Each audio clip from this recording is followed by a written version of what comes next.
Vom Leben.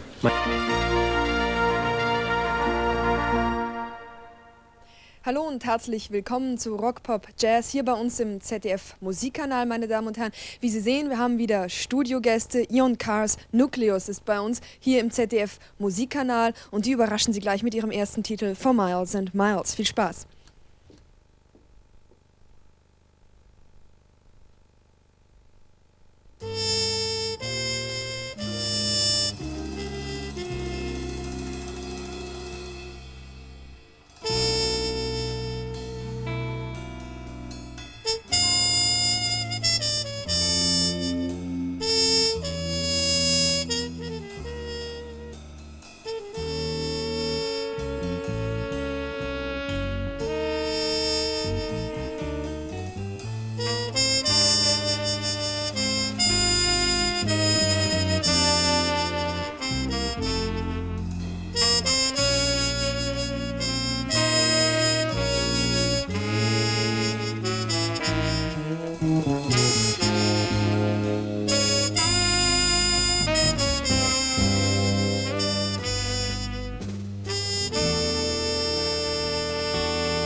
So, herzlichen Dank, Carr Nucleus.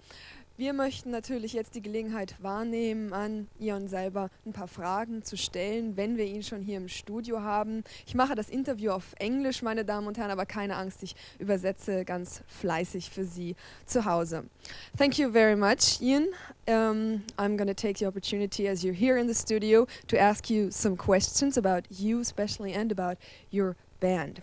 We just heard the first title, For Miles and Miles. Wir haben gerade eben den ersten Titel gehört, für Meilen und Meilen, wenn ich jetzt mal so frei übersetze, aber das stimmt nicht ganz. If I would translate it in German, it would say for miles and miles for as a long way, but I don't think that's the way the title is meant, is it? Well, the music is supposed to be it's a tribute to the great trumpet player Miles Davis. It was commissioned by the BBC in about 1981, I think it was, and I wrote that as a result of this commission because he's one of my favorite musicians, and we all love him very much. Is that kind of an idol? Well, not an idol, but a favorite person. Okay, also das Lied, was ich eben angesprochen habe, der Titel, den Sie eben gehört haben, ist eine Hommage sozusagen an Miles Davis, ein Musiker, den Ion selber sehr, sehr nicht idolisiert, aber doch sehr gerne mag, und er hat diesen Titel für ihn praktisch geschrieben. Okay, Ion, I would like you to introduce your band. This is Nucleus as it stands here, so we should take the opportunity to introduce the members of Carr Nucleus. Wir möchten Ihnen jetzt einmal die Bandmitglieder vorstellen. Thank you very much. Well, first of all, on saxophone is Phil Todd. Okay. And on guitar is Mark Wood. On drums, a very old friend of mine, John Marshall. And on bass guitar, Dill Katz. Thank you very much, and I welcome you as well. Vielen herzlichen Dank und willkommen noch einmal. Nucleus. Nucleus, ja, ein ganz witziger Name. Wofür steht der? What does Nucleus stand for? Well, when I first formed the band in the 1969, it's just stood for a small central core of musicians to which you can add more musicians, if you like, or take away musicians. So it's the central core, and you can make it a big band or a medium-sized band or a small band. Does it come from the chemical expression, actually? No, nothing chemical about Nucleus, not really, no. Biological, perhaps, biological, but not chemical. Okay, thank you. Let me just translate. Ich habe ihn eben gefragt, ob das aus der Chemie kommt. Nucleus, ich habe ihn gefragt, woher kommt Nucleus, ob das mit der Chemie was zu tun hat. Er sagte, nein, das kommt vielleicht eher sogar aus der Biologie und heißt sozusagen, dass ein kleiner Part der Band hier zusammengekommen ist, ein kleiner Part, der sich eigentlich immer wieder zu einem größeren Teil, zu einer größeren Band zusammentun soll. Aber das ist hier der Kern, das ist Carr Nucleus. Ian, you haven't played in Germany actually for 3 years, is that right? And now you're coming back and you're doing very well. Your last concert have been a very big success. Isn't it hard to come back? Let me just translate. So you can think it over, the question. Ich habe ihn gefragt, meine Damen und Herren, er ist nach 3 Jahren Abwesenheit hier in Deutschland wieder zurückgekommen auf die Bühne, spielt jetzt wieder live auf vielen, vielen verschiedenen Konzerten und der Erfolg dieser Konzerte hat eigentlich gezeigt, dass man auch ohne weiteres aussetzen kann, mal 3 Jahre sich verabschieden kann und wenn man es drauf hat, immer wieder sofort mit Begeisterung empfangen wird. Und ich frage ihn jetzt, wie er das macht, ob das nicht schwer war für ihn. Well, it's true that we haven't played here since 1985, which is, 3 years actually. And I think that it's never hard to come back if what you're doing is exciting for you at that moment in time. And I think that this particular band is on a particularly high level of musical interest at this moment, you know? Ja, wie ich schon gesagt hatte, meine Damen und Herren, er sagte auch, wenn man 3 Jahre nicht gespielt hat, die Hauptsache ist, man hat es technisch und musikalisch drauf und dann wird das Publikum immer wieder begeistert sein von der Musik. Ich darf mich bedanken. I'd like to thank you for this very short interview, but we want to hear some more music. Herzlichen Dank, aber wir möchten noch ein bisschen mehr Musik hören von Ian Carr und Nucleus. Und what are we going to hear now? You're going to hear a piece which is dedicated to the late musician Jelly Roll Morton, and this piece is called Something for Mr. Jellylord. Something for Mr. Jellylord. Viel Spaß.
So, liebe Zuschauer, bei uns geht es nun weiter mit dem